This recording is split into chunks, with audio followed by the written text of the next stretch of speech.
तो पहले तो एपिसोड को देखने के बाद ये सवाल आता है कि क्या एपिसोड 3 के स्टोरी लाइन को इंक्लूड करना इतना ज्यादा जरूरी था, क्योंकि कहीं ना कहीं ये एपिसोड एक फिलर से ज्यादा कुछ नहीं था। लेकिन वही दूसरी तरफ एपिसोड 3 के मुकाबले एपिसोड 4 काफी अच्छे प्रेजेंटेशन को डिलीवर करता है। क्या एपिसोड 3 के रियलिटी में अल्ट्रॉन एक अच्छा एआई है, या फिर एपिसोड 4 में टोनी ने कुछ गलत कर दिया है थैनोस को पहले ही मार के? तो आज के इस वाले वीडियो में हम करने वाले हैं व्हाट इफ सीजन 2 के एपिसोड 3 एंड एपिसोड 4 को ब्रेकडाउन। तो बिना देर किए चलिए शुरू करते हैं।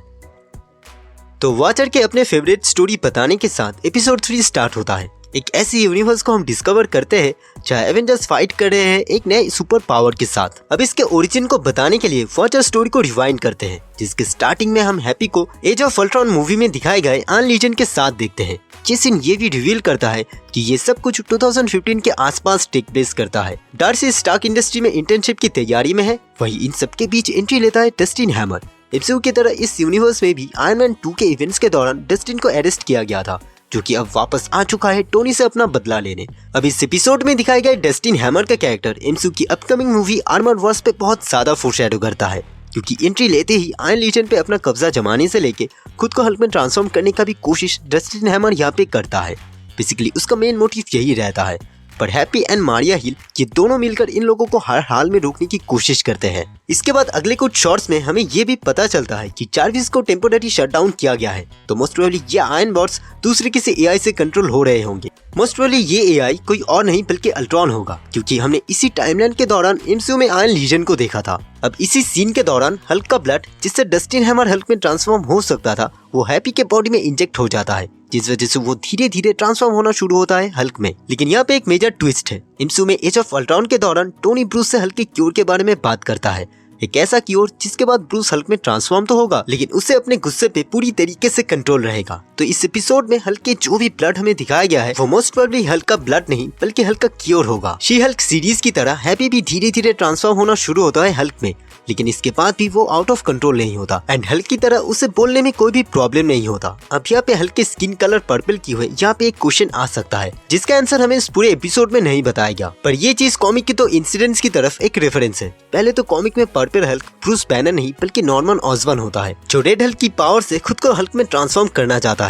वही दूसरा वाला हल्क पूरी तरीके से इविल होता है। बेसिकली शैंगर नाम का एक सॉर्सरर सुप्रीम होता है जो डार्क डिमेंशन से बिलोंग करता है, जिससे पोसेस होने के बाद ब्रूस बैनर बनता है डार्क हल्क, जिसका स्किन कलर होता है पर्पल। तो जस्टिन हैमर को हराने के साथ साथ एंड एवेंजर्स के हैप्पी के खिलाफ असेंबल होने के साथ साथ ये एपिसोड यही पेंट हो जाता है। इसके बाद एपिसोड 4 यानी what if iron man crashed into the grand master episode 3 के मुकाबले काफी ज्यादा मजेदार था। बेसिकली ये एपिसोड पिछले सीजन में ही हमें दिखने वाला था, पर कुछ चेंजेस के चलते इसे इस सीजन में इंक्लूड किया गया। 2012 में टोनी के मिसाइल वाले सीन से ये एपिसोड स्टार्ट होता है, जहाँ हमारे मेन रियलिटी में टोनी अर्थ में वापस आ चुका था, वही इस रियलिटी में वो जाकर पहुंचता है सकार प्लेनेट पे, जहाँ पे उसका मुलाकात होता है ग्रैंड मास्टर के साथ। सिंस जब सकार प्लेनेट पे टाइम का फ्लो डिफरेंट है, तो इसी वजह से टोनी के चितौरी सेना को खत्म करने का खबर ग्रैंड मास्टर पहले से जानता था। इसी बीच टोनी को ये भी पता चलता है कि उसने सच में अर्थ को सेव कर लिया है। अगले सीन में हम इसी डिफरेंट रियलिटी के डिफरेंट सकार को देखते हैं, जहाँ मेन अर्थ पे सकार के अंदर एरिनास होते थे फाइट के,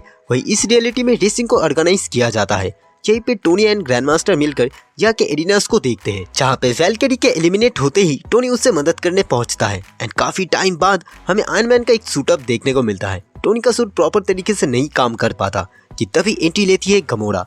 पिछले सीजन में हमने जिस गमोरा को अल्ट्रॉन के साथ लड़ते हुए देखा था, ये वही गमोरा होती है। अगले सीन में grandmaster Tony and Gamora को एक प्रिजन में कैद करते हैं, लेकिन टोनी अपना जुगाड़ लगा के इस प्लेनेट से भागने के लिए कॉर्ड के साथ वहाँ से एस्केप करता है। लेकिन गमोरा भी कुछ कम नहीं थी, वो जैसे तैसे करके टोनी तक पहुँच जाता है, पर टोनी हमेशा की तरह एक कदम आगे रहता है एंड गमोरा को एक शॉक देता है। इसी बीच टोनी को ये भी रियलाइज होता है कि अर्थ के बैटल के पीछे लोकी नहीं बल्कि थैनोस का हाथ था। टोनी एंड कॉग वहाँ से चला जाता है एंड वैल्केरी को अपने टीम में ज्वाइन करता है, जिसके बाद आयरन मैन 1 मूवी की तरह सकार के स्क्रैप से टोनी यहाँ भी एक सूट बनाता है एंड ग्रैंड मास्टर को एक रेस के लिए चैलेंज करता है, जीतने वाले को मिलेगा इस प्लेनेट का ओनरशिप। टोनी का टीम, खुद ग्रैंड मास्टर, गमोरा एंड कुछ और प्लेयर्स इस रेस में हिस्सा लेते हैं एंड हमें इस पूरे सीक्वेंस में एक अच्छी खासी एक्शन देखने को मिलता है। ग्रैंड मास्टर हर मूव पे टोनी को नॉकडाउन करने की कोशिश करता है, पर टोनी जैसे तैसे करके उन सबको डॉज करके आगे बढ़ता रहता है। इसी बीच एक सीन में टोनी का कार डिस्ट्रॉय हो जाता है, पर तभी उसका सूट डिसमेंटल होकर फॉर्म करता है एक नए कार को, जो पहले से ज्यादा पावरफुल था, क्योंकि इसका पावर सोर्स था टोनी का आर्क रिएक्टर। अब यहाँ पे एक मजेदार फैक्ट ये आता है कि कॉमिक में टोनी ने ट्रैफिक से बचने के लिए एक ऐसे आर्मर को बनाया था जो कार में भी फॉर्म हो सकता था एंड इसी चीज को मूवी में भी दिखाने का प्लान था। लेकिन ट्रांसफॉर्मर्स मूवीज के चलते एमसीयू ने इस आइडिया को हमेशा के लिए ड्रॉप कर दिया। धीरे धीरे सबको नॉकआउट करने के बाद गमोरा हेल्प करती है टोनी को जिससे वो इस रेस को जीत सके एंड सही टाइम पे अपने आर्क रिएक्टर की पावर बढ़ा के टोनी इस रेस को विन करता है एंड इस रेस के एंडिंग में मेल्टिंग स्टिक के चलते ग्रैंड मास्टर भी यहाँ पे मेल्ट हो जाता है। टोनी सब कुछ सही करके अपने घर वापस जाने ही वाला होता है कि तभी गमोरा उसे रोकती है एंड अपने साथ उसे थैनोस के पास ले जाती है। बेसिकली ये टोनी एंड गमोरा का एक प्लान होता है एंड वो लोग चालाकी से उसी मेल्टिंग स्टिक के मदद से थैनोस को भी यहाँ पे मेल्ट कर देता है। बेशक टोनी ने यहाँ पहले ही थैनोस को हरा दिया है पर इसका एक भयानक रिपरकशन भी है। इटर्नल जब इस रियलिटी के अर्थ में जागेगा तब उसे रोकने के लिए कोई भी सुपर हीरो नहीं होगा।